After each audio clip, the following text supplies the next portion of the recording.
President Trump is back in office. A tide of change is sweeping the country. And he's already taking action. All illegal entry will immediately be halted. They were allowed to go inside, and where they were told that all appointments were canceled. How the crackdown on immigration has begun.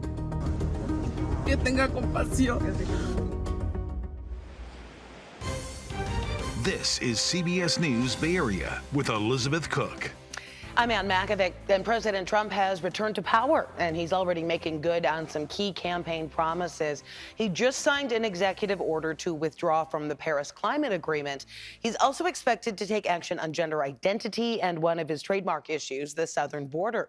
President Trump took the oath of office at 9:01 this morning and wasted little time getting to work. He is also taking time to celebrate his inauguration with his supporters. Natalie Brand is in Washington, D.C. with details on the new President's Day. And this is where thousands of Trump supporters have gathered to watch the day's events unfold on a jumbotron. And as President Trump's own vice president noted earlier, President Trump has not held back today in words or actions. So help me God. So help me God. Congratulations, Mr. President. Donald J. Trump took the oath as the nation's 47th president, then laid out his vision for a second term. The golden age of America begins right now. President Trump detailed his priorities during a 30-minute inaugural address. Today I will sign a series of historic executive orders. With these actions, we will begin the complete restoration of America and the revolution of common sense. Many of Trump's some 200 executive actions undo former President Biden's policies, who departed the Capitol after the peaceful transfer of power. Trump plans to sign some actions in front of supporters packed into Washington's Capital One Arena, topping the list declaring an emergency at the southern border. All illegal entry will immediately be halted, and we will begin the process of returning millions and millions of criminal aliens back to the places from which they came. He also talked about attacking inflation, declaring an energy emergency, and taking back the Panama Canal. And he described how he wants to be remembered when he leaves office. My proudest legacy will be that of a peacemaker and unifier. That's what I want to be, a peacemaker and a unifier. Do you feel like the country needs to be unified? Do you think there's still a lot of division? Oh, absolutely. I mean, there is division, but we can unify around the flag, unify around the Constitution. Many traveled from out of state to be here for this moment. We're huge supporters of Trump, and he's done a lot for us. And so this is the least I could do. While the move indoors because of the extreme cold brought changes to the day, a raucous campaign atmosphere filled the arena celebrating President Trump's return. Supporters here who we've spoken to believe that President Trump is more comfortable and experienced in Washington this time around and will also get more done since Republicans also control Congress. Back to you. And the Senate just gave President Trump his first member of the new cabinet, confirming Marco Rubio as Secretary of State. Some of the biggest tech CEOs had prime seats as President Trump's inauguration. Most were from Bay Area companies like Apple's Tim Cook, Meta's Mark Zuckerberg, and Google's Sundar Pichai. They were all there sitting behind the new president. Tesla CEO Elon Musk was also a big presence. He's become one of Trump's closest advisors. Also there was OpenAI CEO Sam Altman. He was recently appointed to San Francisco Mayor Daniel Lurie's transition team. The San Francisco GOP hosted a watch party for President Trump's inauguration. About 100 people showed up at Harry's Bar in Pack Heights this morning. They had breakfast, and people we talked to say they can't wait to see what's in store for the new administration.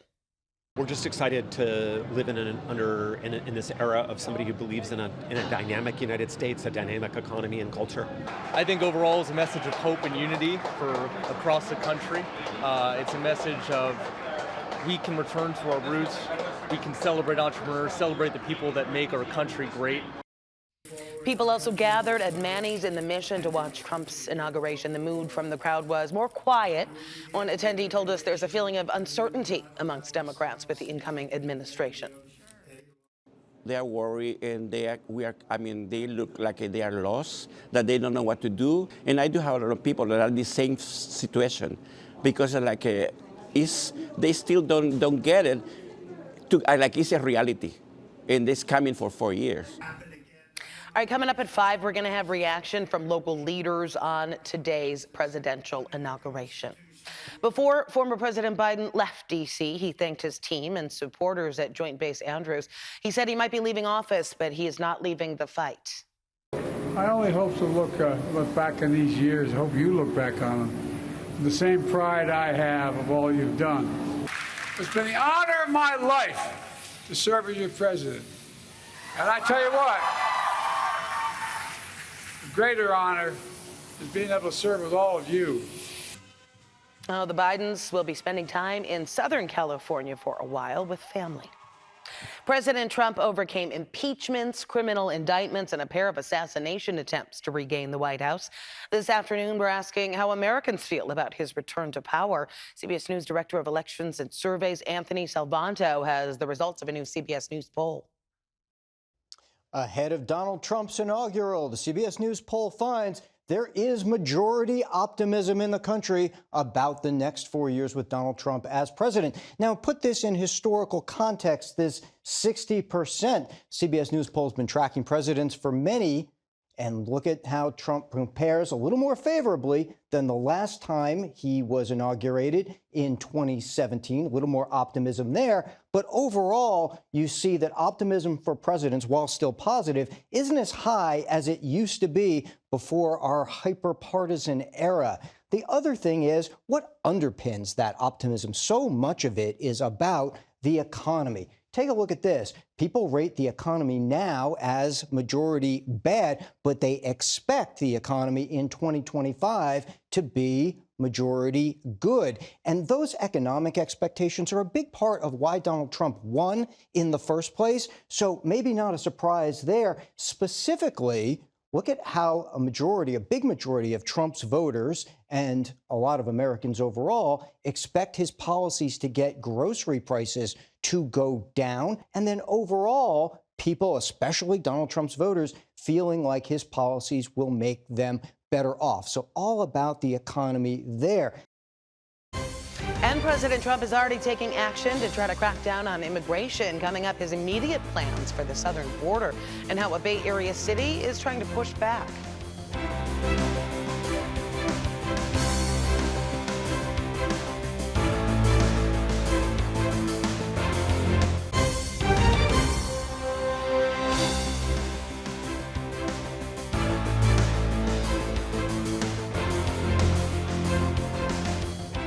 A community in San Jose is pushing back on President Trump's threat of mass deportations. Trump's deportation plan begins tomorrow. He's going to be targeting sanctuary cities that limit cooperation with federal immigration officials. Earlier this month, there were reports of ICE raids in Bakersfield in the Central Valley.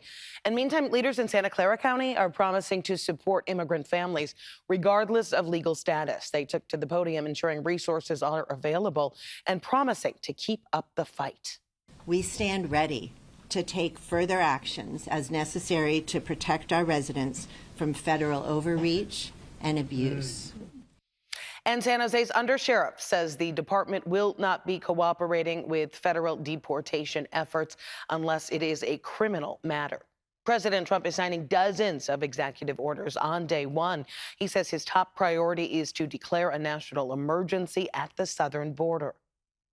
As Commander-in-Chief, I have no higher responsibility than to defend our country from threats and invasions, and that is exactly what I am going to do. We will do it at a level that nobody's ever seen before.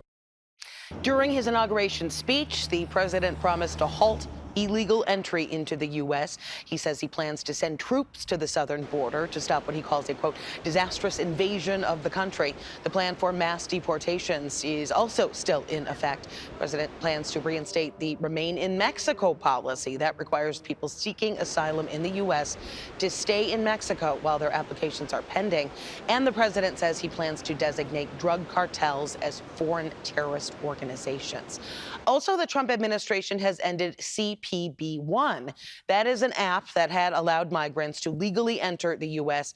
An existing appointment scheduled through the app have now been canceled. To date, migrants in Mexico waiting for their appointments got that message from the app. The move cuts off a key pathway for people who want to come to the country. Homeland Security officials have said the app helped drive down migrant crossings by providing an orderly way to apply. With that option now gone and asylum restrictions in place, the border is seen as effectively shut down to asylum seekers. Well, joining me now to talk about all this is USF Professor of Law and Migration Studies and also author of the book Humanizing Immigration, Bill Ong-Hing. Thanks for being with us today. I know you've spent extensive time at the border yourself. I have, and it is disappointing that these folks who have been waiting patiently, who made appointments, are now shut off from applying. And these are folks that I've met time and time again. They're legitimate asylum seekers who are fleeing violence. And so from what you understand, is that an accurate statement that no more asylum opportunities actually exist as of right now? It sounds like it. It sounds like Mr. Trump is closing the border and not allowing anyone to come in. There will be lawsuits filed because the United States has international obligations to protect people who are fleeing persecution. And so this is going to end up in court. And the issue is whether or not we can stop people from applying something that we have an international obligation to permit. And I know this is maybe out of your purview, but if you had to give advice to somebody who, just had their appointment canceled at the border, what should you do now? Yeah, well, find a safe place because the border is an unsafe location. And one of the things that hasn't been mentioned that's important is that the Remain in Mexico policy depends on Mexico. So Mexico has to go along with this. And the new president of Mexico has not been consulted by the Trump administration. So I think we're going to see some tension here between our ally, Mexico, and the United States, because we need their cooperation. Yeah, not only on that, but then there's obviously the a rift that's going to be coming with the Gulf of America versus the Gulf of Mexico thing. So that relationship not really getting off to a very amicable start, I'm sure. But the Remain in Mexico policy, that means just hopefully Mexico will allow you to stay? Yeah, and see, Mexico isn't obliged to allow people to stay either. And so if these people are caught between a rock and a hard place, if you will, I'm not sure what's going to happen to them. They may get deported from Mexico, or those who it's going to encourage more illegal immigration, people coming across the border illegally. These are folks who have been trying to come in an orderly fashion. So I think there's going to be chaos at the border. Yeah, let's talk about that because President Trump has offered or has ordered more troops to go to the border right now. We know there were already some troops there, but from your experience, how do you think that will change things if there are more troops headed? Well, it's the border's already militarized, and this is going to make it even stronger enforced. There's a question of whether or not this is a national emergency. He's declared a national emergency. That's again going to be challenged in court. And it's going to be interpreted eventually by the Supreme Court, whether or not this is what was intended. Because normally the military is not supposed to work on domestic issues. And therefore, it's whether or not the Supreme Court is going to allow this. But it's going to take months and months to litigate that issue. Yeah, okay. Speaking of litigation, let's talk about this whole ending birthright citizenship. That, by a lot of interpretations, would mean changing the Constitution. Is that even possible? It's very difficult to amend the Constitution. Under the 14th Amendment, if you are born in the United States and you are subject to the jurisdiction of the United States, then you're a citizen. And that's what people who are born here get, even if their parents are undocumented. Mr. Trump knows that in order to get a constitutional amendment, you need 2/3 of Congress and you need 2/3 of the states. And that's just not going to happen. What else do you foresee coming down the line here over the next 4 years? Well, of course, his big headline is mass deportation. And I do think that he's going to be looking at so-called sanctuary cities like San Francisco and Chicago and New York and trying to make an example. I think that ICE is going to be using a list of folks that they have that are deportable, people that didn't show up for their hearings, for example, or people who have been convicted of crimes that are deportable offenses. ICE is going to go to those places of residence. They're going to do it with fanfare. They're going to do it at places of employment with a lot of fanfare. And I think we're going to see folks becoming very much afraid of even going out in public. And we talked a little bit about, the curtailing asylum and refugee admissions. And you had mentioned the foreign influence in that, and that America has a responsibility to take in some of these asylum seekers. Do you think that other countries will sort of push back on these new policies? I do. I see. I think that what we realize when we go to the border and interview people is that people are fleeing from all over the world to the U.S. southern border. We're still seen as a beacon of hope. So it's not just folks from Central America and Mexico trying to come across, or Venezuela. We meet people from Africa, from Haiti, even from China.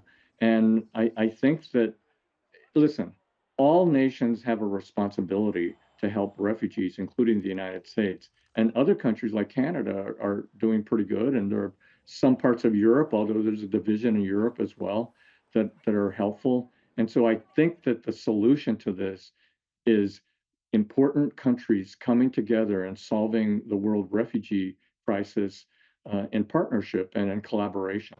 All right, Professor On Hing. Also, always appreciate your perspective on that.